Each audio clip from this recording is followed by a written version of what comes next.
Why does Stewie Griffin hate Lois? For years, one of Family Guy's longest running jokes has been Stewie's plotting to kill Lois. But as the show went on, the joke evolved, and it revealed itself to be not just a repetitive gag, but actually an insight into Stewie's character, and how his hatred for Lois is rooted in his own limitations. Today, we are going to take a look into how this reoccurring gag is actually a profound commentary on Stewie's character and internal struggles. Back in the earlier seasons, I believe this gag was just classic shock humor. A talking baby with advanced weapons and plans for world domination.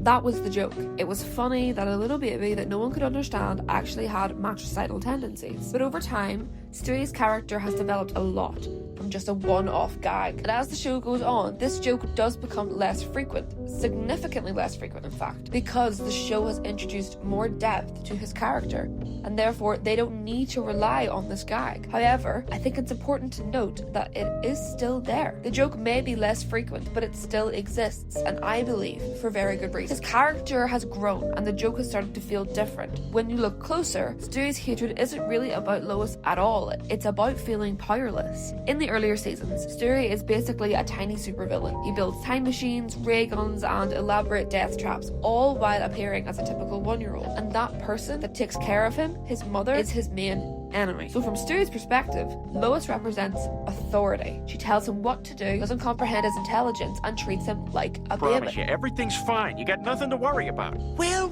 Mother.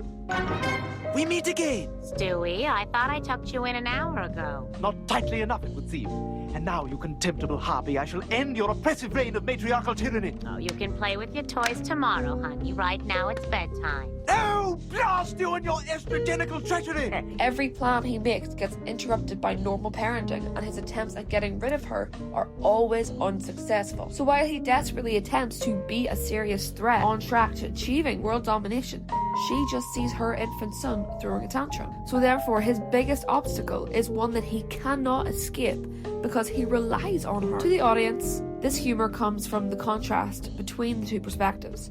However, to Stewie, this dynamic is his main barrier to achieving his goals. But after a few seasons, the writers started changing Stewie's character. Instead of just being evil all the time, he became more emotional, sarcastic, and insecure. Episodes began focusing on his loneliness, his identity, and relationships. And once that happened, the Lois hatred joke didn't fit as well anymore. Because now Stewie wasn't just a villain, he was a kid who wanted attention and control in a world where no one took him seriously. So this is where the script shifts from Lois being a physical barrier to his outlandish goals, to a representation of Stewie's worst struggles. But it's not only a present frustration with this treatment that bothers him, it's the factor of time. It has been commented throughout the show several times about how when Stewie grows up, there is a high likelihood that he won't be a genius anymore. When puberty hits and he has to start conducting himself like an adult, he's gonna lose his intense intelligence and therefore is technically in his intellectual prime. And this is being robbed from him by everybody in his life. To Stewie, this is the smartest he will ever be. He needs to take advantage of every second he has being as intelligent as he is, and that is why all the inventions are just physical examples of how intelligent he is, because he knows this is just a temporary genius. Lois doesn't just represent a barrier to his goals, but also represents time. She's raising him, teaching him new things and bringing him into adulthood, and therefore she represents the reality of Stewie's situation because she doesn't take him seriously in his prime, and as time goes on and his intelligence declines, the circumstances will never change. He may gain more freedom and independence from her as he moves into adulthood, but it won't be the real him. It won't be the present him that craves independence more than anything. It'll be a different version of him, and therefore she's a physical representation of the fact that he will never achieve true independence from her. That's also why he aims for world domination. His goal isn't just to kill Lois. His goal is to take over the world because he wants everyone to see him for what he is. That's right, little buddy. What do you want most in the whole world? In the whole world, you say?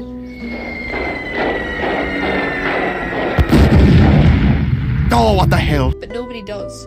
Not even Brian. Several times throughout the series, Brian refers to Stewie as the most intelligent person in the family, and the most intelligent person that he knows, but he still sees him as a baby. He still sees the infant in Stewie. For example, in Road to the North Pole, where he doesn't want to tell Stewie that Santa isn't real, this may seem like a sweet moment from Brian trying to preserve Stewie's childhood innocence, but if Stewie was aware of what Brian was thinking in that moment, he would feel completely betrayed, because he doesn't want to be viewed for his age, he wants to be viewed for his intelligence, which he knows he never will. So this is why I believe in modern episodes, Stewie barely tries to kill Lois anymore. Now he's more focused on his friendship with Brian, social commentary, or his own personal struggles. He becomes one of the show's main comedic voices instead of just the evil baby. Because of this, his character has become more human. The pure hatred gag doesn't work anymore because there are other ways now to comment on his fears, such as through conversations with Brian.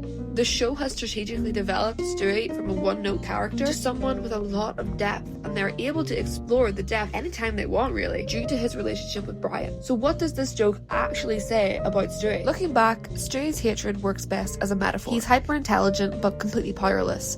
He understands the world more than anyone else, yet no one understands him. His mother, the person controlling his life the most, becomes the target of his frustration for the reasons I've mentioned earlier. But when he grows emotionally, we see the truth. He doesn't want Lois gone. He just wants to be understood. So maybe Stewie never truly hated Lois. Maybe he just hated the feeling of being small in a world where no one took him seriously.